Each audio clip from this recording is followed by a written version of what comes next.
Kita akan berbincang mengenai persoalan ini bersama dengan Zazuli Kalitianto, tim bidang perubahan perilaku Satgas COVID-19, dan Dr. Ramlan Sitompul, Ketua ID Sumatera Utara. Assalamualaikum, selamat malam Bapak-Bapak.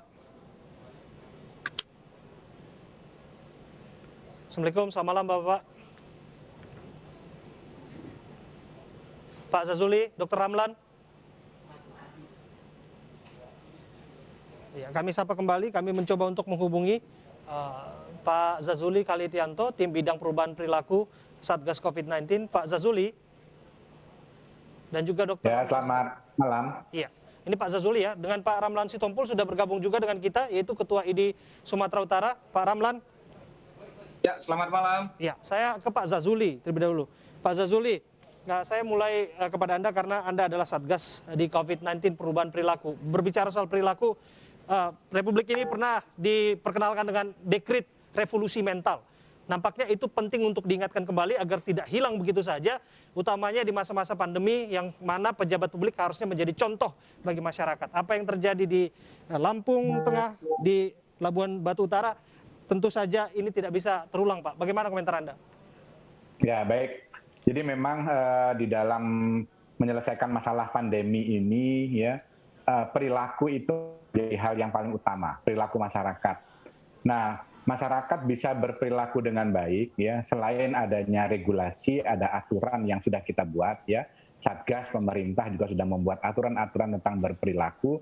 Tapi yang jauh tidak kalah penting adalah teladan, contoh atau panutan dari para tokoh-tokoh, ya. Baik itu pejabat negara, ya, pejabat di tingkat provinsi, pemerintah kabupaten kota, termasuk Satgas itu sendiri, ya. Karena dari beberapa informasi yang kami dapatkan juga, selain kasus yang disampaikan tadi, ada juga petugas, ya, baik itu TNI, Polri maupun Satgas yang tidak mengikuti protokol kesehatan dengan baik. Sebagai contoh misalnya memakai masker, menjaga jarak, ya. Nah, ini dalam situasi seperti ini memang sangat penting contoh atau teladan dari para tokoh-tokoh tersebut. Oke, saya ke Dr. Ramlan. Dr. Ramlan, menyambung tadi barangkali juga Anda menyimak apa yang saya diskusikan, apa yang saya tanyakan kepada Kapolres Asahan. Begini, 5 oknum anggota DPRD yang tertangkap menggunakan narkoba dan berpesta di masa pandemi belum dikenakan tersangka dan juga belum ada sangkaan pelanggaran protokol kesehatan. Apa komentar Anda soal ini? Yang pertama-tama saya ingin kasih komentar bahwa kita sangat kecewa ya ketika negara, terutama kami dari tim kesehatan itu berjibaku melayani pasien-pasien pandemi COVID. Ternyata tokoh masyarakat, ada anggota DPRD seperti itu melakukan hal-hal yang tidak terpuji. Dan ini membuat kita semakin tidak nyaman gitu. Jadi harusnya kita berharap mereka itu memberikan contoh teladan yang baik terhadap masyarakat. Oke, sederhana ya sebetulnya, bahwa kita paham ada asas praduga tak bersalah, presumption of innocence, itu ada dalam undang-undang kita, betul. Tapi bahwa mereka adalah anggota DPRD yang semestinya memberikan contoh baik.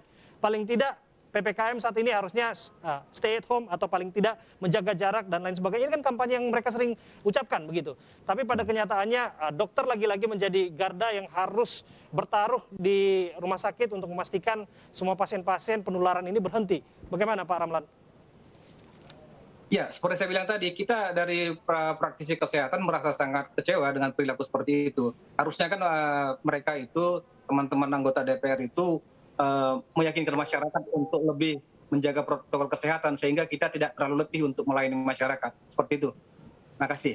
Oke, menurut Anda apa yang salah dengan tokoh-tokoh kita saat ini, utamanya mereka yang menjabat mendapatkan otoritas publik, dipilih masyarakat sebagai pejabat publik? Saya sederhananya saya bilang, artinya masyarakat kecolongan memilih wakilnya orang-orang seperti itu. Artinya masyarakat dibodohi begitu saja? Iya, seperti itu. Wow. Dan mengecewakan gitu. Wow, ini persoalan penting yang nampaknya memang harus dievaluasi secara bersama-sama. Jangan-jangan begini, jangan-jangan bahwa mereka merasa kuasa sehingga pada akhirnya mereka bisa melakukan apa saja begitu, Pak Ramlan.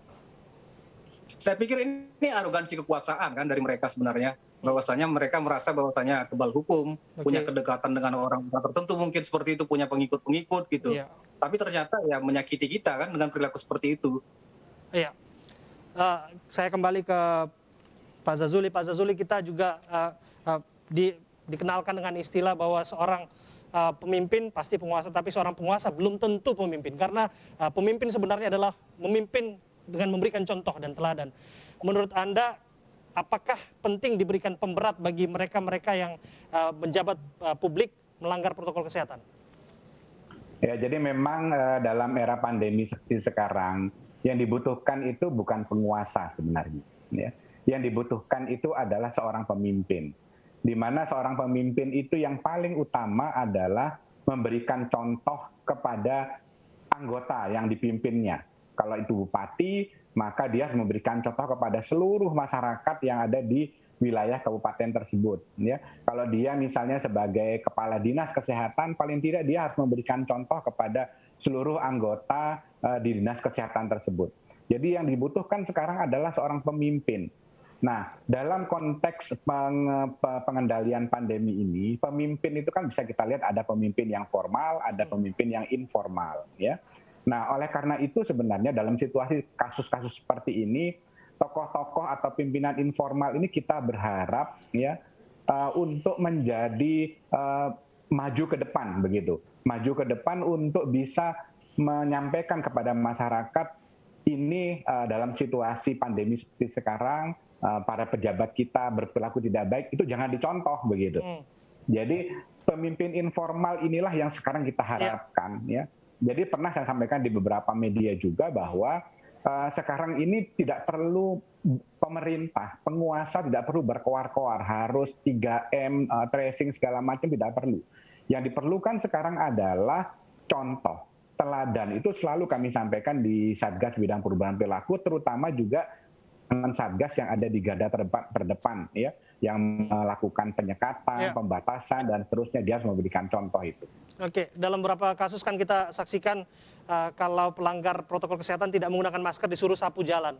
Hal yang sama sebetulnya juga terjadi di Lampung ketika hakim memutuskan pejabat publik di Lampung Tengah untuk menyapu jalanan, sanksi sosial begitu.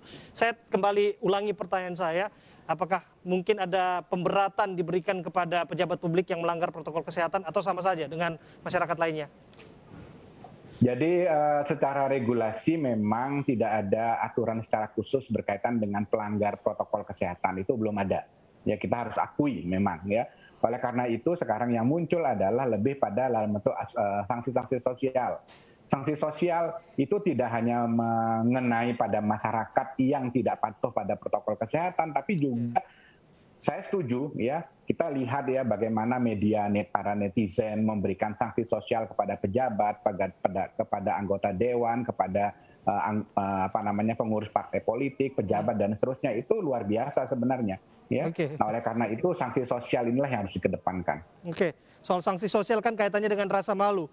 Nampaknya rasa malu juga menjadi hal yang langka di tengah pemimpin kita saat ini. Saya kembali ke Dr. Ramlan. Dr. Ramlan, kalau ada istilah anosmia pada penyakit COVID atau pasien COVID begitu, nampaknya anosmia juga terjadi pada pemimpin kita. Kehilangan rasa empati dalam hal ini. Menurut Anda, apa yang penting untuk diulang kembali, diingatkan kepada mereka, termasuk pemimpin untuk memberikan contoh yang baik? Jadi artinya begini, wakil rakyat ini kan bagian terpenting salah satu di dalam penanganan COVID seperti ini. Jadi saya setuju dengan yang dibilang oleh kita tadi, bahwasanya sebaiknya memang ada pemberat hukum terhadap mereka seperti ini, perilaku seperti ini. Oke, menurut Anda apakah penting sebetulnya diberikan pemberatan sanksi bagi para pejabat, atau jangan-jangan begini, penting dicopot sementara, langsung dibebas tugaskan dan diganti kepada pihak lain yang dirasa lebih pantas menjabat di posisinya? Kita dari profesi sangat setuju dilakukan tindakan pemberatan itu. Karena ini kan kejadian ini juga berlaku pada saat PPKM. Pada saat pemerintah mengumumkan PPKM, ternyata ada anggota dewan yang menabrak itu. Karena setahu kita kan juga pemerintah sudah, pada saat kejadian itu pemerintah sudah menginstruksikan menutup seluruh tempat-tempat hiburan seperti itu. Kok bisa ada buka dan kok ada anggota DPR yang di situ gitu loh. Jadi sangat penting dilakukan hukuman yang berat. Makasih. Ini soal perilaku dan karakter yang masih kita diskusikan, ini masih hal yang umum sebetulnya. ini bisa jadi indikator sebetulnya. Belum lagi kita bicara soal serapan bantuan sosial yang diberikan kepada masyarakat yang laporannya masih rendah sekali, betul Pak Zazuli. Terakhir, menurut Anda apa yang penting dilakukan agar mereka juga punya empati, mereka berperilaku santun dan memberikan contoh sekaligus melaksanakan tugas tanggung jawabnya memberikan bantuan sosial dan lain sebagainya mengentaskan COVID? Ya, jadi kami berharap pemerintah daerah dalam hal ini bupati, ya, pejabat-pejabat di daerah, ya, fokus saja pada penanganan pengendalian COVID di daerahnya masing-masing. Terutama yang kalau kita lihat pemerintah pusat sudah melakukan evaluasi bahwa serapan anggaran yang sudah dilakukan refocusing itu masih rendah sekali. Betul. Nah mestinya ya para pejabat bupati, wakil bupati, kepala dinas, DPR ini fokus saja pada bagaimana caranya agar APBD yang direfocusing ini dioptimalkan pemanfaatannya untuk memberikan bantuan sosial, untuk meningkatkan testing, untuk meningkatkan tracing, menyediakan fasilitas-fasilitas kesehatan yang dibutuhkan oleh masyarakat pada saat dia terkena COVID.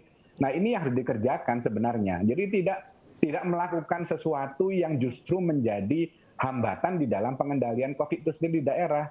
Justru yang menjadi rugi adalah para bupati itu sendiri. Jadi kami berharap dari Satgas agar para bupati ini fokuslah pada bagaimana mengendalikan COVID dengan meningkatkan serapan, melakukan tindakan tracing, testing, dan menyiapkan fasilitas kesehatan yang memadai. Ya, nampaknya penting diingatkan bahwa Republik ini tidak hanya milik segelintir orang, namun juga saham bersama dari segenap dan seluruh tumpah darah Indonesia, seluruh bangsa Indonesia. Terima kasih atas waktu Anda Pak Zazuli dan juga terima kasih Dr. Ramlan sudah berbincang bersama kami. 28 pemuda yang diduga terlibat aksi tarung bebas di Makassar, Sulawesi Selatan ditangkap polisi. Jangan kemana-mana, kami hadirkan informasi yang untuk Anda. Sampai.